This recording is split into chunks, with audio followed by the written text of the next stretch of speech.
kepada Nabi Muhammad sallallahu alaihi wasallam.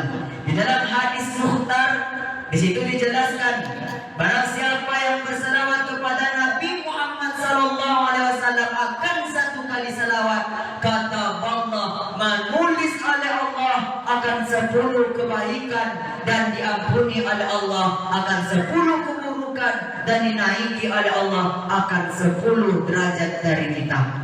Maka hadirin yang dirahmati oleh Allah, marilah kita selalu senantiasa berselawat kepada Nabi Muhammad. Kita luangkan waktu kita sempatkan waktu kita untuk berselawat kepada Nabi Muhammad sallallahu alaihi wasallam bil lafzil karim. Allahumma shalli ala sayyidina Muhammad wa ala ali sayyidina Muhammad. Ya, sama-sama kita hormati Bapak pengurus masjid beserta jajarannya. Ya, sama-sama kita hormati Al-Ustadz Imam Masjid Darussalam Nur Iman. Ya, sama-sama kita hormati para tokoh masyarakat, para guru-guru kita, bapak-bapak, ibu-ibu yang senantiasa dirahmati oleh Allah Subhanahu wa taala. Amin amin ya rabbal alamin.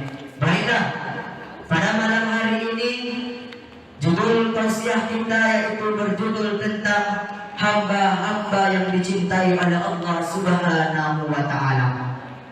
Di dalam Al-Qur'an Allah jelaskan ada sebagian hamba yang menjadi kekasih Allah.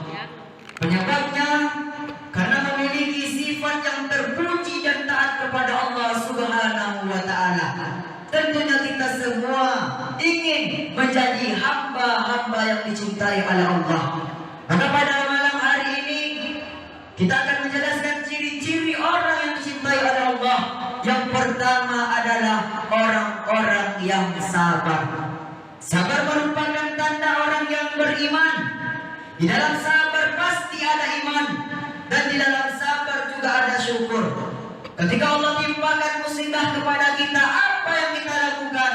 Maka lakukanlah sabar dalam menghadapinya. Coba kita lihat Nabi Ayub alaihissalam. Ketika Allah timpakan penyakit kulit ke seluruh badannya, anak-anaknya meninggal. Tapi apa sikap Nabi Ayub? Apakah Nabi Ayub mengalir kepada Allah? Apakah Nabi Ayub protes kepada Allah? Tidak, akan tetapi Nabi Ayub alaihissalam selalu sabar dalam menghadapinya. Karena apa? Cobaan yang Allah berikan kepadanya itu bentuk kecintaan Allah Subhanahu wa taala. Nabi Muhammad sallallahu alaihi wasallam bersabda, "Idza ahabballahu abadan ibti'ahu liyasmu tadarruha." Apabila Allah mencintai seorang hambanya, maka Allah akan mencobanya karena Allah ingin mendengarkan rintihan seorang hambanya. Maka cobaan yang kita alami itu bentuk kecintaan Allah kepada kita, dan sebalik cobaan itu yakin bahwa Allah menyiapkan suatu kebaikan kepada kita. Kenapa? Karena tidak ada pendaki tanpa diiringi dengan penurunan, tidak ada kegelapan tanpa diiringi dengan cahaya terang. Wallahu yuhibbus sabirin. Sesungguhnya Allah menyukai, mencintai orang-orang yang berlaku sabar. Maka itu yang pertama. Yang kedua adalah ciri-ciri yang dicintai oleh Allah Subhanahu wa taala adalah orang-orang yang bertakwa. Allah Subhanahu wa taala berfirman, A'udzubillahi minasyaitonir rajim. Bismillahirrahmanirrahim. Bala man awfa bi ahdihi wattaqa fa innallaha yuhibbul muttaqin. Sebenarnya orang yang menepati janji dan orang yang bertakwa kepada Allah, sesungguhnya Allah menyukai, mencintai orang-orang yang bertakwa. Orang yang mulia di sisi Allah bukanlah orang yang memiliki harta yang banyak. Orang yang mulia di sisi Allah bukanlah orang yang memiliki jabatan tinggi. Akan tetapi orang yang mulia di sisi Allah adalah inna akramakum indallahi atqakum. Semulia-mulia kamu di sisi Allah adalah orang-orang yang bertakwa. Takwa dalam arti kata imtisalu awamirillah wa jatinabut nawahi sirran alaniyah, menjunjung tinggi segala perintah Allah, meninggalkan segala larangannya. Imam Ali bin Abi Thalib pernah berkata, hakikat takwa ialah al-khawfu minal jalil, takut kepada Allah. Hadirin sidang jamaah salat tarawih yang dirahmati oleh Allah Subhanahu wa taala. Nabi Muhammad sallallahu alaihi wasallam bersabda, "Takutlah kalian kepada Allah dimanapun kalian berada, dan iringilah kejahatan dengan kebaikan, niscaya kejahatan akan diampuni oleh Allah Subhanahu wa taala." Hadirin sidang jamaah salat tarawih yang dirahmati oleh Allah Subhanahu wa taala. Setiap kebaikan, setiap keburukan yang kita kerjakan di muka bumi ini akan ditampakkan di hadapan mata Allah Subhanahu wa taala, akan ditampakkan kepada kita. Wa qaddimna ila amalin min amali, akan ditampakkan amal itu akan dilihatkan. Fa may ya'mal misqala dzarratin khairan yarah, sebesar biji sawi, sebesar ujung jarum, sebesar ujung rambut akan ditampakkan di hadapan matamu. Hari ini di dunia, semua kejahatanmu bisa kau hilangkan dengan uang yang kau miliki. Semua kejahatanmu bisa kau lenyapkan dengan kekuasaan di jarimu. Tapi sampai masanya Allah berkata, "Ana Jabbar, akulah penguasa." Aina Jabbar, mana penguasa-penguasa yang lain? Semuanya mati. Kullu nafsin za'iqatul maut. Setiap yang bernyawa, setiap yang bernafas akan mati di hadapan Allah Subhanahu wa taala. Bapak-bapak, ibu-ibu sidang jamaah salat tarawih yang dirahmati oleh Allah. Maka yang terakhir, ciri-ciri orang yang dicintai oleh Allah Subhanahu wa taala adalah orang-orang yang bertaubat. Setiap manusia, baik itu laki-laki maupun perempuan, setiap yang muda maupun yang tua, semuanya pasti memiliki dosa dan kesalahan. Karena itu memang sifat manusia.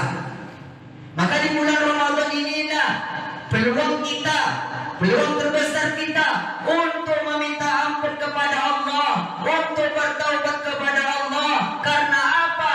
Karena Ramadan adalah bulan maghfirah, bulan ampunan. Man shoma Ramadanan imanan wa ihtisaban, ghufira lahu ma taqaddama min dzambi. Barang siapa yang berpuasa di bulan Ramadan karena mengharap keimanan dan keridhaan Allah Subhanahu wa taala, maka dosa yang lampau akan diampuni oleh Allah Subhanahu wa taala. Maka ini menjadi bukti bahwa Ramadan adalah bulan ampunan. Namun sayangnya manusia saja yang tidak mensempatkan waktunya, yang mensia-siakan waktunya, sombong kepada Allah, merasa diri yang paling baik di sisi Allah Subhanahu wa taala.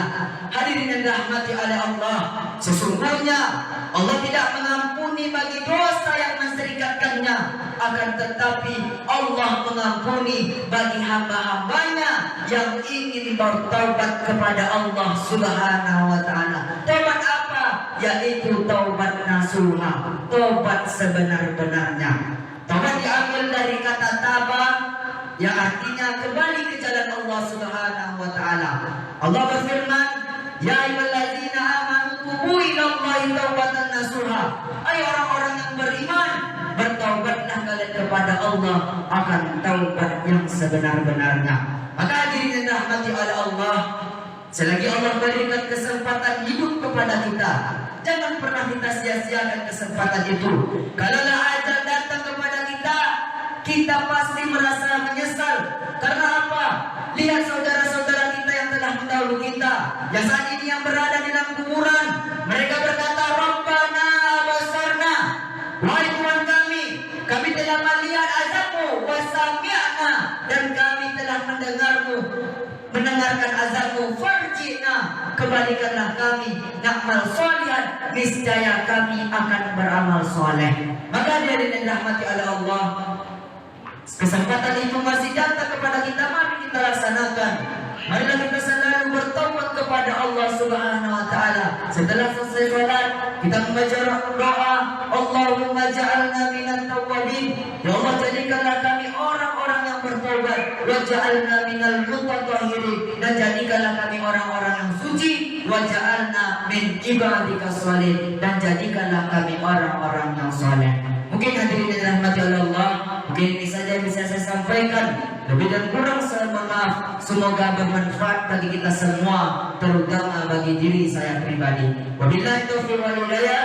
Assalamualaikum warahmatullahi wabarakatuh.